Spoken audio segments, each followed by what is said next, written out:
Jumpa kembali Sobat All About China.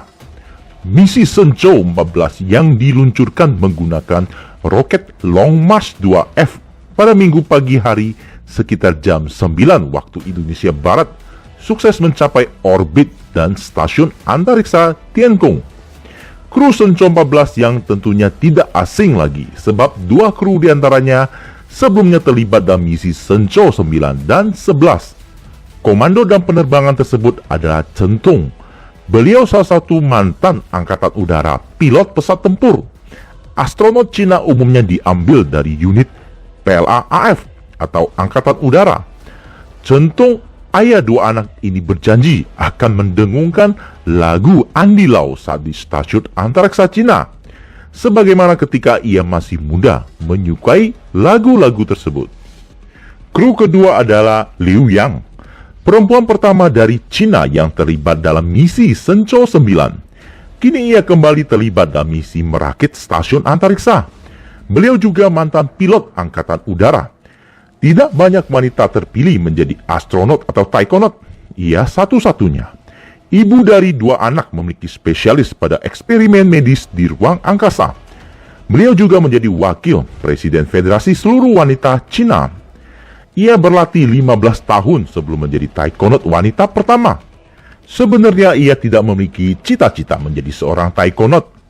Cita-citanya adalah menjadi wanita karir, pengacara. Ia juga juara catur di kotanya. Ia menghabiskan 13 tahun atau 1680 jam terbang selama bergabung dengan Angkatan Udara PLA. Taikonaut berikutnya adalah Cai Shizhi. Ia belum pernah terlibat dalam misi sebelumnya. Mantan pesawat jet tempur namun memiliki keinginan yang besar untuk terlibat dalam misi antariksa Cina. Berkat kegigihannya, ia terpilih dan menonjol. Untuk menjadi taikonaut tidak mudah, harus siap untuk menjalani segudang tes fisik maupun psikologi. Misalnya mampu bertahan hidup di gurun yang secara spontan suhu lingkungan berubah dan sebagainya.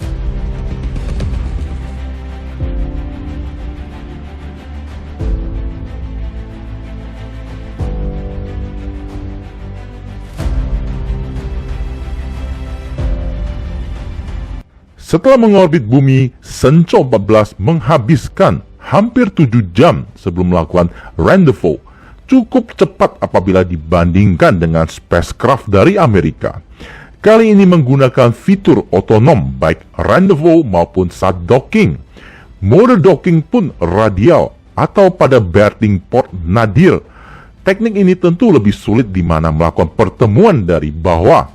Berbeda dengan docking umumnya, yakni velocity vector. 3 taikonaut Shenzhou 14 boleh dikatakan sangat spesial, sebab akan menyelesaikan perakitan Tiangong dan menyaksikan stasiun Tiangong memiliki 3 modul besar. Menggabungkan sekaligus mengoperasikan modul Wentian dan Mengtian tentunya bukan sembarangan kru, jadwal padat yang harus dilakukan dalam 6 bulan ke depan. Setelah tiba di stasiun antariksa, maka mereka mengubah mode berawak. Dari sebelumnya tidak berawak pasca Shenzhou 13 kembali di bumi. Kemudian membongkar logistik yang dikirim dari bumi lewat misi Tianzhou 4. Menyiapkan instalasi yang dikirim alias melengkapi dokumen dan laporan tanda terima logistik. Kemudian siap untuk instalasi baik peralatan di dalam kabin maupun nantinya di luar kabin saat melakukan extravehicular atau keluar stasiun antariksa. Salah satu yang dinantikan memasang kontrol momen giroskop saat berada di luar stasiun. Fungsi adalah mengendalikan orientasi sikap di ruang angkasa.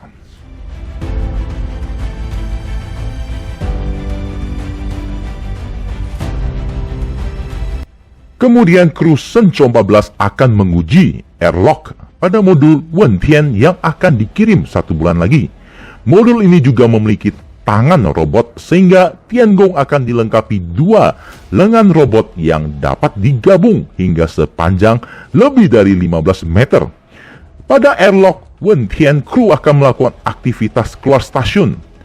Kini Tiangong dilengkapi 2 pintu akses keluar stasiun yang sebelumnya dilakukan lewat airlock pada node modul Tianhe. Setelah memiliki 2 airlock, maka airlock pada Wentian menjadi pilihan utama untuk melakukan aktivitas keluar stasiun maupun mengeluarkan peralatan atau muatan sebab memiliki pintu yang lebih besar daripada sebelumnya.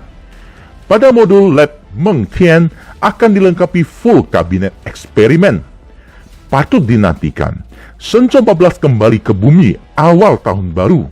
Otomatis kedua kru Shenzhou 14 dan Shenzhou 15 akan bertemu di stasiun Tiangong. Pada masa transisi kru, Tiangong akan menjadi rumah dari 6 taikonaut secara bersamaan. Keenamnya tentu dari satu negara, bangsa Asia, Chinese, menjadi tonggak bersejarah. Setelah itu kru penjaga Tiangong akan bergulir dan Shenzhou 14 kembali ke bumi. Mulai hari itu Tiangong resmi beroperasi untuk umum. Bangsa lain, ada 17 negara akan melakukan studi dan eksperimen. Tiangong akan dihuni hingga akhir masa tugasnya. Kru silih berganti, semoga astronot Indonesia terlibat pada masa yang akan datang. 10、9、8、7、6、5、4、3、2、1、点火。起飞。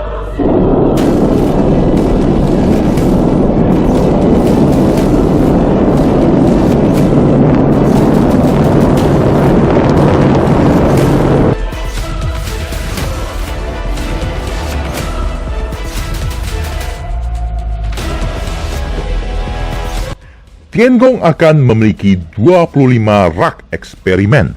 Sebagai perbandingan, International Space Station atau ISS dilengkapi 31 rak eksperimen. Kabinet redesain miniaturisasi alias seminimalis mungkin untuk dapat diletakkan di stasiun Tiangong dan tidak kehilangan fungsinya. Setiap uji eksperimen akan menjadi ilmiah. Rak eksperimen atau kabinet terdiri dari eksperimen kehidupan, bioteknologi, fisika fluida, ekologi, dan banyak lagi. Sejauh ini stasiun Tiangong telah menyelesaikan 100 percobaan ilmiah.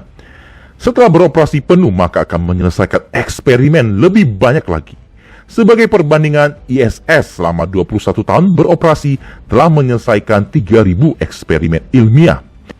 Tiangong beroperasi pada ketinggian 400 km dengan kemiringan orbital 41 hingga 43 derajat. Susunan panel surya fleksibel, ringan, dan generasi ketiga dari gallium arsenida dengan efisiensi konversi fotolistrik lebih dari 30%.